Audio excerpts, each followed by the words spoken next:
Welcome back traders. आज के video का कोई भी इंट्रो नहीं होगा, हम डायरेक्टली वीडियो स्टार्ट करते हैं। तो आज की वीडियो में हम देखने वाले हैं scalping mastery with different time frames. तो इसमें हम दो तरीके के टाइम फ्रेम्स को मास्टर करेंगे, जिनमें से आपको सिर्फ एक चीज मास्टर करनी है, दोनों भी आप मास्टर कर सकते हो। तो सबसे पहले जो हम मॉडल में यहाँ पर मास्टर करेंगे वो होगा 4 आवर 15 मिनट्स और 1 मिनट का मॉडल। यानी कि हमारी एनालिसिस जो है 4 आवर से स्टार्ट होगी, हमारी जो एंट्री होगी वो 15 मिनट्स पे स्टार्ट होगी। और अगर हमें ज्यादा ही कुछ परफेक्ट एंट्री बनानी है या ज्यादा ही पिन पॉइंट देखना है तो उसके लिए हम 15 मिनट से 1 मिनट पर शिफ्ट करेंगे, लेकिन 1 मिनट में यहाँ पर कोई भी एनालिसिस नहीं होगी। सिमिलरली हम यहाँ पर 1 आवर 5 मिनट्स और 1 मिनट का मॉडल देखेंगे। तो ये भी मॉडल जो है वो सेम तरीके से रहेगा। आप में से जो लोग स्कैल्पिंग करते हैं, बड़े टाइम फ्रेम्स पे ट्रेड करते हैं, तो उनके लिए ये बेस्ट रहेगा। और जो लोग आप में से छोटे छोटे मूव्स को लेना प्रेफर करते हैं तो उनके लिए ये मॉडल सही रहेगा। तो इसको भी मास्टर करने के लिए हमें जो है वो कुछ बातों पे ध्यान रखना चाहिए, जिसको हम कहते हैं order wise preference of trading concepts. क्योंकि कभी कभार हमारे पास एक लिक्विडिटी जोन होता है, हमारे पास एक ट्रेंड होता है, तो हम कंफ्यूज हो जाते हैं क्या हम ट्रेंड के साथ जाए या लिक्विडिटीज के साथ जाए, क्या हम एफवीजी के साथ जाए या हम ऑर्डर ब्लॉक पे जाए। क्योंकि कभी कभार हमें मार्केट में दिखता है कि यहाँ पर एक फेयर वैल्यू गैप है और इसके नीचे एक ऑर्डर ब्लॉक है, तो हम कंफ्यूज हो जाते हैं कि मार्केट यहाँ पर आया, क्या हम यहाँ से ले या हम ऑर्डर ब्लॉक पे आने का वेट करें। वो कंफ्यूजन दूर हो सकते हैं इस order wise preference of trading concept से। तो ट्रेडिंग में जो सबसे ज्यादा प्रेफरेंस दी जाती है वो दी जाती है मार्केट के ट्रेंड को। सबसे पहली बात ये आपको याद रखनी है कि ट्रेंड क्या होता है। हमारे पास दो तरीके की स्विंग है, एक है अपसाइड की स्विंग, दूसरी है डाउनसाइड की स्विंग। इस अपसाइड की स्विंग की भी अगर हम बात करें, इसमें अप मूव होता है और डाउन मूव होता है। इसमें भी इसकी ज्यादा प्रेफरेंस है, इसकी कम प्रेफरेंस है। डाउन मूव की स्विंग की बात करें तो इसमें इसकी ज्यादा प्रेफरेंस है और इसकी कम प्रेफरेंस है। तो हर पॉइंट पे हम प्रेफरेंस देखते हैं। तो देखो यहाँ पर जिस चीज को ज्यादा प्रेफरेंस मिलती है उसको बड़ा ट्रेड किया जाता है, जिस चीज को कम प्रेफरेंस मिलती है उसमें ट्रेडिंग को अवॉइड किया जा सकता है या छोटे छोटे स्कैल्प्स परफॉर्म किए जा सकते हैं। इसके बाद हमारे पास आता है मार्केट स्ट्रक्चर, जो कि मुझे लगता है अगर आपको ट्रेडिंग में 5 साल भी हुए हो, 10 साल भी हुए हो, फिर भी ये वीक होता है। जनरली मैंने देखा है कि लोगों का वीक होता है, क्योंकि मार्केट कॉन्सेप्ट्स में, क्योंकि मार्केट स्ट्रक्चर्स में हमारे पास दो तरीके के कॉन्सेप्ट्स होते हैं। एक होती है हमारे पास मेन स्विंग और इसके बाद हमारे पास आती है इंटरनल स्विंग। और लोग इन इंटरनल स्विंग्स में बहुत ज्यादा कंफ्यूज हो जाते हैं और इसको ट्रेंड के साथ कंबाइन नहीं कर पाते हैं। तो अगर आपने मार्केट ट्रेंड और मार्केट स्ट्रक्चर को कंबाइन करना सीख लिया, दैट मींस आपकी 50% ट्रेडिंग जो है वो यहीं पर कंप्लीट हो जाती है। उसके बाद हमारे पास लिक्विडिटी लेवल्स आती है। लिक्विडिटी लेवल्स में भी हमारे पास मेजर लिक्विडिटी आती है और माइनर लिक्विडिटी आती है और की लेवल्स आते हैं, और सबसे बाद में आते हैं इंडिकेटर्स। अगर आप यूज करते हो तो यहाँ पर हम इंडिकेटर्स की बात नहीं करेंगे, तो इसको यहाँ पर हम अवॉइड करेंगे। लेकिन मैं प्रेफरेंस में कह रहा हूँ कि सबसे पहले ट्रेंड की बारी आती है, ना कि इंडिकेटर्स की बारी आती है। तो यहाँ पर हम जो शुरुआत करेंगे वो देखेंगे हम मार्केट ट्रेंड और मार्केट स्ट्रक्चर को कैसे कंबाइन करते हैं, उसके बाद अपने स्कैल्प्स को मास्टर कैसे करते हैं। तो market trend plus market mastery की अगर हम बात करें तो इन चीजों को हमें कंबाइन करना पड़ता है। सबसे पहले अगर हम देखें अप ट्रेंड को यहाँ पर, तो अप ट्रेंड कैसे बनता है? प्राइस ऊपर गया, फिर प्राइस नीचे आता है, प्राइस ऊपर गया, प्राइस नीचे आता है, प्राइस ऊपर गया, प्राइस नीचे आता है। सिंपल पॉइंट्स यहाँ पर याद रखने हैं कि यहाँ पर लो और हायर लोज की फॉर्मेशन है, यानी कि लो और हायर लो, यानी कि हायर लोज की फॉर्मेशन है सिंपली, और यहाँ पर हाई और हायर हाइज की फॉर्मेशन होती है, हायर हाइज की फॉर्मेशन होती है, यानी कि हायर हाइज और हायर लोज की फॉर्मेशन जो है वो अप ट्रेंड में हो जाती है। सेकेंड पॉइंट, यहाँ पर सपोर्ट ज्यादा पावरफुल होता है एज कंपेयर टू रेजिस्टेंस। यहाँ पर अगर आप देखोगे रेजिस्टेंस बार बार टूटता है, और जब भी एक ट्रेंड में रेजिस्टेंस टूटता है, अप ट्रेंड की मैं बात कर रहा हूँ, उसको हम यहाँ पर ब्रेक ऑफ स्ट्रक्चर कहते हैं। और जो सपोर्ट बनता है वो एज ए लिक्विडिटी लेवल काम करता है। तो इसका काम कभी भी ऐसा नहीं होता है कि प्राइस ऊपर गया, नीचे सपोर्ट बनाया, फिर प्राइस दोबारा ऊपर गया, अब आप कहोगे कि प्राइस सपोर्ट पे आएगा फिर यहाँ से ऊपर जाएगा, तो ऐसी बात नहीं है। तो यहाँ पर क्या होता है, ये जो सपोर्ट बना हुआ है ये लिक्विडिटी का काम करता है। जब तक ना ये टूटेगा तब तक प्राइसेस के ऊपर जाने के चांसेस जो है वो कम होते हैं। लेकिन यहाँ पर जो हम नॉर्मली कहते हैं कि सपोर्ट ज्यादा पावरफुल होता है एज कंपेयर टू रेजिस्टेंस, वो इस चीज के लिए अप्लाई नहीं होता है। उसके लिए हम और एक कॉन्सेप्ट देखते हैं, प्राइस ऊपर गया, प्राइस नीचे गया, प्राइस ऊपर गया, यानी कि जब यहाँ पर ब्रेक ऑफ स्ट्रक्चर हो जाता है, उसके बाद हमें पता है मार्केट ने हाई लगाया, और हायर हाई लगाया। हायर हाई लगने के बाद अब इसको हायर लो लगाना जरूरी है, यानी कि नया सपोर्ट बनाता है, और वो नया सपोर्ट जो है वो इसके 61% जोन के आसपास बनता है, जो कि आप फिब से भी मेजर कर सकते हो। तो यहाँ तक ये अप्रोक्सीमेटली आप मान लो,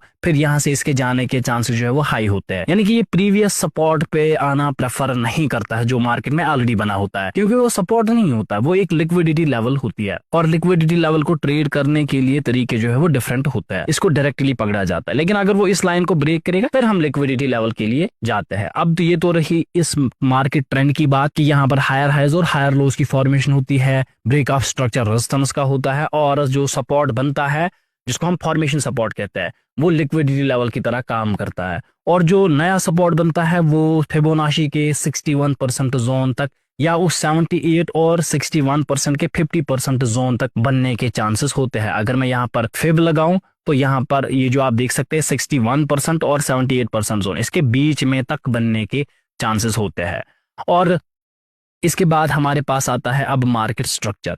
जो ट्रेंड में हम देखते हैं नॉर्मली, यहाँ पर आप देख सकते हो कि प्राइस ऊपर गया, प्राइस ने ये लो लगाया, फिर प्राइस ऊपर गया, फिर प्राइस ने ये लो लगाया, फिर प्राइस जो है वो ऊपर चला गया। अगर हमें इसको नॉर्मली रीड करना होगा तो यहाँ पर आप ध्यान देना, सबसे पहले ये हाईएस्ट पॉइंट बना होगा तो इसको मैं मार्क करूंगा, तो ये यहाँ तक आ जाएगा। अब इसके बाद मार्केट नीचे आता है तो इसमें हम क्या करते हैं, मैं जैसे कि मैंने आपको समझाया कि आपको एक फिब लगाना है। फिब लगाने के बाद हम देखते हैं यहाँ पर प्राइसेस जो है वो इस लो को ब्रेक कर रहे हैं, फिर प्राइसेस लोअर लो लगा रहे हैं। तो यहाँ पर आपको नहीं कहना कि मार्केट में लोअर लो लग गया, अब ट्रेंड रिवर्स हो गया, क्योंकि क्योंकि क्योंकि क्योंकि अप ट्रेंड में तो हायर लोज लगते हैं। तो अप ट्रेंड में हायर लोज लगने का मतलब ये होता है, सबसे पहले आप इस 61 और 78% के बीच में एक लाइन मार्क करते हो, और इस लाइन के ऊपर, जैसे कि मैंने आपको बहुत बार सिखाया, इसको हम कहते हैं bullish above this. Bullish above this के बाद इसको मैं फिलहाल जूम कर देता हूं। बुलिश अबो दिस के बाद मैं इस फिब को यहां से हटा देता हूं। अब अगर इसके बीच में यहां पर कितना भी स्विंग्स बने कि प्राइस ऊपर गया नीचे आया, यानी कि आप देखो यहां पर प्राइस ऊपर गया, ये यहां तक आया है, अब यहां से लोअर लो लगे, फिर ऊपर गया, फिर लो लगाया, फिर हायर लो लगाया, फिर लोअर लो लगाया, तो यहां पर इनको नहीं कहा जाता है कि ट्रेंड रिवर्स हो गया क्योंकि यहां पर लोअर लोज की क्रिएशन हो गई। नहीं, ये सारे के सारे लोअर लोज जो है वो ये ट्रेडेबल होते हैं अप ट्रेंड में, इनको ट्रेड किया जा सकता है क्योंकि ये इंटरनल लोज होते हैं। मेन लो सिर्फ एक होता है जो सबसे नीचे होता है। फॉर एग्जाम्पल इस केस में हमारे पास ये लो है, अब इसके ऊपर कितने भी लोअर लोज बने तो वो हमारे लिए ट्रेडेबल है और उसको ट्रेड किया जा सकता है। तो वहां पर हम नहीं कहेंगे कि सर ये तो लोअर लो बन गया, दैट मींस ट्रेंड रिवर्स हो गया क्योंकि अप ट्रेंड में तो हायर लोज बनते हैं। नहीं, वो हम मेन स्विंग की बात करते हैं। तो जैसे आप देखो अगर यहां से प्राइसेस ऊपर चले गए फॉर एग्जांपल इस तरीके से, तो मेन लो ये रहा। अब अगर मुझे इसको मार्केट स्ट्रक्चर के हिसाब से ड्रॉ करना होगा तो ये सिंपली इस तरीके से दिखेगा, प्राइस ऊपर आया यानी कि यहां तक, फिर मेन लो तक नीचे आया यानी कि यहां तक, फिर जहां गया ये यानी कि यहां तक, इसके ऊपर तक, यहां पर ब्रेकअप स्ट्रक्चर कर दिया, ये होता है। ये सिंपल स्ट्रक्चर है।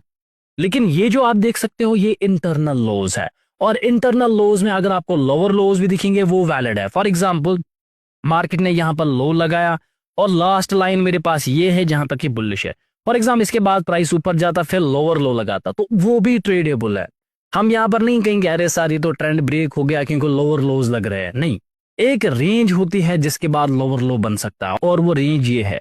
हालांकि यहां पर भी सबसे पहले ये इसके नीचे लिक्विडिटी लेने आएगा, उसके बाद ट्रेड उसको एग्जीक्यूट किया जाता है लिक्विडिटी के बाद, फिर लोअर लोज हम देखते हैं। इतना सिंपल नहीं होता है कि एक ट्रेंड जो है वो डायरेक्टली रिवर्स हो जाए। आई होप ये इतना कॉन्सेप्ट आपको समझ आ गया होगा कि जब हम मार्केट में हायर हाइज और हायर लोज की बात करते हैं एक ट्रेंड की, तब हम मेजर स्विंग की बात करते हैं, ना कि हम इंटरनल स्विंग की बात करते हैं। एक ट्रेंड में एक इंटरनल स्विंग में लोअर लोज भी बन सकते हैं, लोअर हाइज भी बन सकते हैं, और वो भी ट्रेडेबल होते हैं, जो कि हम स्कैल्पर्स में सीखेंगे भी। तो आई होप इतना आपको क्लियर हुआ होगा। अब अगर हम इस ट्रेंड और मार्केट स्ट्रक्चर को अपने रियल चार्ट पर देखें तो यहां पर आपको प्राइमरी स्विंग आइडेंटिफाई करने के लिए, यानी कि जिसको मैं मेजर स्विंग कहता हूं इस तरीके से, तो ये आइडेंटिफाई करने के लिए आपको या तो 4 आवर के टाइम फ्रेम पे आना पड़ेगा या तो आपको 1 आवर के टाइम फ्रेम पे आना पड़ेगा। तो इस केस में अभी मैंने यूएसडी जेपीवाई का चार्ट खोला है और मेरे पास एक 4 आवर का चार्ट है। तो यहाँ पर हम क्लियरली देख सकते हैं जो प्रीवियस का ट्रेंड है वो एक अप ट्रेंडिंग स्ट्रक्चर है। मार्केट जो है वो बहुत टाइम से जो है वो अप ट्रेंड में है इसमें। तो यहाँ पर अब जो है हम इसमें भी स्विंग्स देखते हैं। तो यहाँ पर अगर मैं इस पॉइंट से स्विंग देखना शुरुआत करूं तो यहाँ पर आप देख सकते हैं कि प्राइसेस जो है वो ऊपर गए हैं इस टॉप तक। तो ये एक स्ट्रेट लाइन में मार्क कर रहा हूं, मैं यहाँ पर इन लोज को नहीं देख रहा, इस लो को नहीं देख रहा, और इसके बाद मैं डायरेक्टली जो है वो इस लो तक आ रहा हूँ। तो यहाँ पर इस लो तक ये आ गया है। दैट मीन्स हम फिबोनाची अगर इस पे लगाए तो मुझे पता है कि मार्केट जो है वो मैक्सिमम यहाँ से ऊपर जाना चाहिए था, लेकिन वो यहाँ से ऊपर नहीं गया और सीधे ही इसके बॉटम तक आ गया। अब मुझे क्या पता है कि इसके बॉटम के नीचे एक लिक्विडिटी जोन होता है। दैट मीन्स मार्केट इस लिक्विडिटी जोन को हिट किया है, फिर उसके बाद जो है ऊपर चला गया है। अब जो मेरा ब्रेक ऑफ स्ट्रक्चर है, या अब जब मैं दूसरे लो की फॉर्मेशन की बात करूंगा तो वो कब होगा, जब ये लाइन के ऊपर मार्केट जाएगा और यहाँ पर हमारा एक ब्रेक ऑफ स्ट्रक्चर हो जाएगा। तो इसको मैं यहाँ पर मार्क करूंगा BOS। दैट मीन्स अगर मैं इस पॉइंट से ट्रेड में एंटर करूंगा, ये मेरा इसके नीचे स्टॉप लॉस रहेगा, और जो मेरा टारगेट मिनिमम होता है वो 1:3 का होता है। हालांकि वो यही तक कंप्लीट हो रहा है, लेकिन क्योंकि ये एक लिक्विडिटी ट्रेड है और हमें पता है कि हमारा टारगेट जो है वो इस हाई के ऊपर तक का होना चाहिए, दैट मीन्स हमें यहाँ पर अप्रोक्सीमेटली 1:10 का ट्रेड देखने को मिल रहा है। और जो कि मैं आपको बार बार वीडियोस में बताता हूं कि एक प्रॉफिटेबल ट्रेडर बनने के लिए आपको एक्यूरेसी बहुत ज्यादा नहीं चाहिए, बस 50% या 40% की एक्यूरेसी चाहिए आपको एक स्ट्रैटेजी में, और आपका जो रिस्क टू रिवार्ड रेशियो होना चाहिए वो 1:3 होना चाहिए। बस आप सक्सेसफुल ट्रेडर बन जाओगे। तो सिंपली ये रूल फॉलो करना है, और जो कि आप हमेशा देखते हो कि मैं इसी चीज में हमेशा फोकस करता रहता हूँ। अगर मेरा लॉस होगा तो $300 के आसपास लॉस होता है, लेकिन जब मेरा मिनिमम प्रॉफिट होता है तो वो $1,500 के प्लस प्रॉफिट होता है। दैट मीन्स कभी कभार जब मेरे 2-3 ट्रेड भी लॉस में चले जाते हो तो मुझे एक ट्रेड लगता है उसको रिकवर करने के लिए और प्लस प्रॉफिटेबल बनने के लिए। तो इसके आगे की अब अगर हम स्विंग की बात करें तो इसी लोवेस्ट पॉइंट से हम देख सकते हैं कि प्राइसेस ऊपर गए और उसके बाद प्राइसेस जो है वो नीचे आ गए। अब यहाँ पर आप ध्यान देना, जब मैं इस पॉइंट से फिब लगाऊं, क्योंकि जब हमारे पास लिक्विडिटी लेवल होती है तो इसके पहले लो से जो है वो फिबोनाची मार्क किया जाता है, यानी कि वो लो जो कि हमारे पास एक हायर लो होता है। तो इस फिबोनाची को लगाने के लिए देखो मैं यहाँ पर नहीं आऊंगा, मैं इस हाई तक नहीं आऊंगा। क्यों? क्योंकि ब्रेकअप स्ट्रक्चर यहाँ हुआ है, तो यहाँ इस हाई तक मैं आऊंगा। तो इसके बाद हम देख सकते हैं कि प्राइसेस नीचे आए हैं। देखो जैसे कि ये लो बना, उसके बाद लोअर लो बना। दैट डजंट मीन कि ट्रेंड चेंज हो गया। अरे सर यहाँ पर तो एक लो है, उसके बाद यहाँ पर लोअर लो है, या यहाँ पर तो लो है और यहाँ पर लोअर लो बन गया। ये ट्रेंड की चेंज नहीं होती, क्योंकि मिनिमम प्राइसेस जो है वो यहाँ तक भी आ सकते हैं। उसके बाद अगर कुछ होता है तो फिर लिक्विडिटी के लिए हम जाते हैं, लेकिन लोअर लोज यहाँ पर वैलिड होता है और इनको ट्रेड किया जाता है। दैट मीन्स यहाँ से प्राइसेस आपके ऊपर चले गए, आपकी नई स्विंग बन गई। दैट मीन्स प्राइसेस जो है अब आप यहाँ से प्राइस एंड ट्रेड्स में एंट्री कर सकते हो। इसके नीचे आपका एसएल रहेगा मिनिमम 1:3 के साथ, आप ऊपर ट्रेड तक जा सकते हो। हालांकि मैं अभी आपको स्कैल्पिंग नहीं सिखा रहा हूं, यहाँ पर मैं आपको सिखा रहा हूं कि मार्केट स्ट्रक्चर और ट्रेंड को आपस में कैसे देखा जाता है। अब जब प्राइसेस इतना ऊपर गए उसके बाद हमें पता है कि मार्केट एक लो लगाने के लिए आता है, तो मार्केट फिर से नीचे आ गया।